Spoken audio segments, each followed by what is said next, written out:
आपके अपने YouTube channel math daily सा में। देखो 12th में अपन बात कर चुके थे 14.1 यानी दिक्कोजिया, 14.2 जिसमें अपन ने बात की थी रेखा का समीकरण। कितने पढ़े थे? 2। एक पढ़ा था एक बिंदु से जाने वाली, वह सदिश के समांतर, ठीक है। और दूसरी पढ़ी थी अपन ने दो बिंदु से जाने वाली रेखा, दो बिंदु से जाने वाली रेखा। ये काम तो अपन पीछे के जो वीडियो थे, 3 वीडियो आ चुके हैं 14 के, उनमें अपन ये काम तो कर चुके हैं। अब अपन बात करेंगे 14.3 की। अपन बात करेंगे 14.3 की। 14.3 में अपन पढ़ेंगे दो रेखाओं के मध्य कोण को,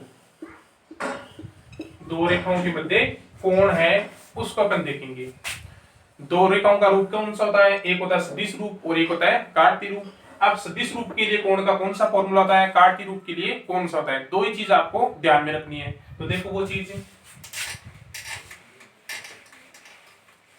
अपन बात कर रहे हैं 14.3 की। 14.3 में पहला आएगा सदिश रूप के लिए। रेखाओं का सदिश रूप क्या पढ़ा था अपन ने? आर वेक्टर बराबर A vector plus lambda B vector. यहाँ पर अपन दो रेखाओं की बात करेंगे। दो रेखाओं की बात करेंगे तो पहली रेखा को कहेंगे A1 वेक्टर, दूसरे को कहेंगे B1 वेक्टर, ठीक है। फिर अपन लेंगे दूसरी रेखा। दूसरी रेखा दी है आर वेक्टर बराबर A2 plus lambda B2 vector. ये अपने पास क्या है? दो रेखाएं। पहली रेखा को A1 vector plus lambda B1 vector, दूसरी रेखा को कह दिया A2 plus lambda B2 vector. ये लो, ये अपने पास दो रेखाएं हैं। अब देखो इनके बीच का कोण निकालना है, तो कोण को आप किससे कहोगे? कोण को आप कहोगे कोस से। ये लो, कोस थीटा का फॉर्मूला क्या रहेगा? यहां से B1 वेक्टर निकाल लोगे, यहां से क्या निकाल लोगे? B2 vector. जो पहले में लेमडा के गुणा में है उसको B1 कहोगे, दूसरा में जो लेमडा के गुणा में, या लेमडा की जगह आप क्या ले सकते हो? म्यू ले सकते हो। या तो यहाँ पर लेमडा कह दो और या फिर यहाँ पर क्या कह दो? म्यू कह दो। ये लो, ये दो रेखाएं। तो पहले में लेमडा के गुणा में कौन रहेगा? B1 वेक्टर, और दूसरी रेखा में म्यू के गुणा में कौन रहेगा? B2 vector. तो अब पहले से B1 वेक्टर निकाल लिया, दूसरे से B2, तो कोण का फॉर्मूला रहेगा B1 vector dot B2 vector upon B1 vector का मोड और B2 वेक्टर का मोड। मोड अपन ने पढ़ा था 13.1 में। तो ये लो, पहली रेखा से B1 निकालो, दूसरी से B2 और सीधा सीधा मान रख दो। तो B1 dot B2 upon B1 vector का मोड, और किसका मोड है? B2 वेक्टर का मोड। कोई दिक्कत नहीं है। दूसरा देखो, यदि कौन सा रूप देते आपको? दूसरा यदि आपको देते काटती रूप। काटती रूप कैसा होता है? पहली रेखा जैसे है x minus x1 upon A1, y minus y1 upon B1, z minus z1 upon C1। और दूसरी रेखा अपने पास है x minus x1 upon A2, y minus y1 upon B2, z minus z1 upon C2। ये अपने पास दो क्या दे रखी है? रेखाएं दे रखी है, और कह दिया कि इनके मध्य क्या निकालो? कोण निकालो।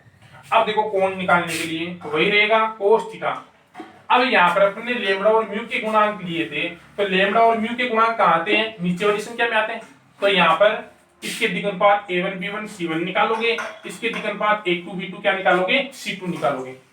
और कोस थीटा का फॉर्मूला क्या हो जाएगा? A1 A2 B1 B2 C1 C2 upon root A1 square plus B1 square plus C1 square, और दूसरा हो जाएगा A2 square plus B2 square plus C2 square. ये दो फॉर्मूले। यदि सदिश रूप दे तो फॉर्मूला काम में आएगा cos थीटा बराबर B1 dot B2 upon B1 का मोड B2 का मोड। और यदि काटती रूप अपन को दे तो cos थीटा बराबर फॉर्मूला बनेगा A1 A2 plus B1 B2 plus C1 C2 upon root A1 square B1 square plus C1 square root A2 square plus B2 square plus C2 square. ये तो बात हो गई कोणों की। अब देखो आगे थर्ड फॉर्मूला। थर्ड फॉर्मूला वही है आपके पास है कि जब दो रेखाएं लंबवत हो, दो रेखाएं, पहला काम क्या हो? लंबवत हो। लंबवत के लिए एक तो वही काम कौन से रूप के लिए? सदिश रूप के लिए। पहला तो किसके लिए कर लो, सदिश रूप के लिए, और दूसरा कौन से के लिए, कार्तीय रूप के लिए।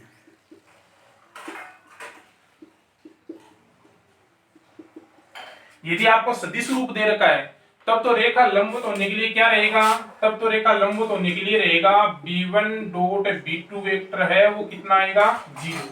यदि दो रेखाएं लंबवत है और सदिश रूप दे रखा है तो b1 डॉट b2 बराबर क्या रहेगा, 0। और यदि कौन सा रूप दे रखा है, कार्तीय रूप, कार्तीय रूप दिया है तब क्या बनेगा, a1 a2 dot plus b1 b2 plus c1 c2 बराबर कितना रहेगा, 0।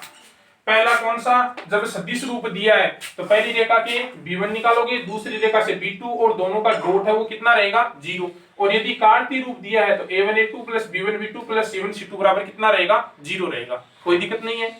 दूसरा देखो, दूसरा है जब रेखाएं क्या हो, समांतर हो। समांतर होने के लिए वही काम, पहला कौन से रूप के लिए, सदिश रूप के लिए, और दूसरा कौन सा, कार्तीय रूप के लिए। यदि सदिश रूप है आपके पास तो सदिश रूप के लिए क्या बनेगा, सदिश के लिए बनेगा b1 वेक्टर बराबर लेमड़ा b2 वेक्टर। यदि आपके पास है सदिश रूप है तब तो बनेगा b1 वेक्टर इक्वल किसके, लेमड़ा b2 वेक्टर के। और यदि कार्तीय रूप दिया तो सीधा सीधा होगा a1 अपॉन a2 इक्वल होगा b1 अपॉन b2 और इक्वल होगा c1 अपॉन c2। ये लो, ये बात हो गई जब दो रेखाएं दे दे और आपकी दोनों रेखाएं लंबवत हो और या फिर क्या हो, समांतर हो, या तो लंबवत हो या फिर क्या हो, समांतर हो, तो उनके लिए ये फॉर्मूले हैं। 14.3 के इतने ही फॉर्मूले हैं। अब इन फॉर्मूले बेस पर क्या चलेंगे, क्वेश्चन चलेंगे, वो देखो आगे। देखो अपना क्वेश्चन क्या है, निम्न रेखायुगम के मध्य कोण ज्ञात करो। अपने समीकरण दे रखे हैं r वेक्टर बराबर 2ik minus 5jk plus kk plus lambda into 3ik plus 2jk plus 6kk। Second दिया है r vector equal 7ik minus 6jk plus mu into ik plus 2jk plus 2kk। अपन को क्या निकालना है, कोण निकालना है। अपन जानते हैं कि कोण निकालते हैं तो ये स्टार्टिंग के a1 वेक्टर और a2 वेक्टर का कोई भी रोल नहीं होता है, इनका तो अपन कोई मतलब है नहीं। अपन किसको देखेंगे, लेमडा के गुणा में कौन रहेगा, b1 वेक्टर, और म्यू के गुणा में कौन रहेगा, b2 वेक्टर। तो अपने पास b1 और b2 है तो अपन क्या निकाल लेंगे, कोण आराम से निकाल लेंगे। तो पहली चीज तो लिखो, यहाँ पर b1 वेक्टर क्या होगा, b1 वेक्टर हो जाएगा लेमडा के गुणा में 3ik plus 2jk plus 6kk, और b2 वेक्टर हो जाएगा ik plus 2jk plus 2kk। आई केप जे केप के केप कौन से में आते हैं, सदिश रूप में। सदिश रूप था तो कोण का फॉर्मूला क्या था, कोण का फॉर्मूला था b1 dot b2 upon b1 का मोड और किसका मोड है, b2 का मोड। ये अपन ने क्या पढ़ा था, कोण का फॉर्मूला। कोई दिक्कत नहीं है फॉर्मूले में। फॉर्मूले में किसकी वैल्यू रखो, b1 b2 की वैल्यू रख दो। b1 b2 की वैल्यू रखें तो देखो क्या बनेगा, cos theta equal b1 dot b2 रखो, b1 3ik plus 2jk plus 6kk, फिर कौन, b2, b2 की वैल्यू है ik plus 2jk plus 2kk upon इनका मोड। इनका मोड करोगे तो वही तरीका रूट वाला। ये लो 3 का 9, 2 का 4, 6 का हो जाएगा 36, रूट 1 का 1, 2 का स्क्वायर 4, 2 का स्क्वायर 4। कोई दिक्कत नहीं है यहाँ तक।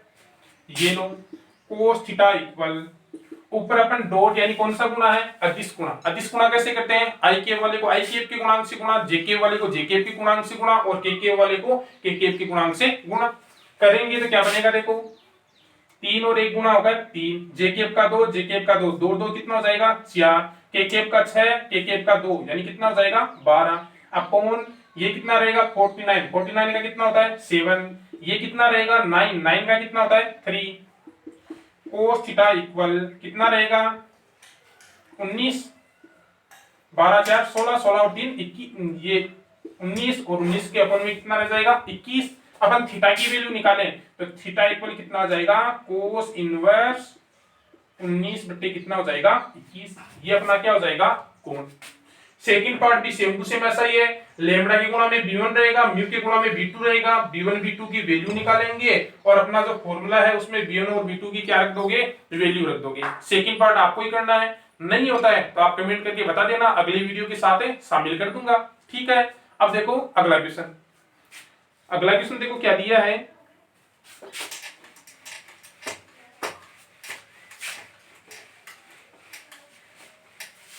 अगला क्वेश्चन भी अपने पास ऐसा ही है, क्या कहता है, निम्न रेखाओं के मध्य कोण ज्ञात करो।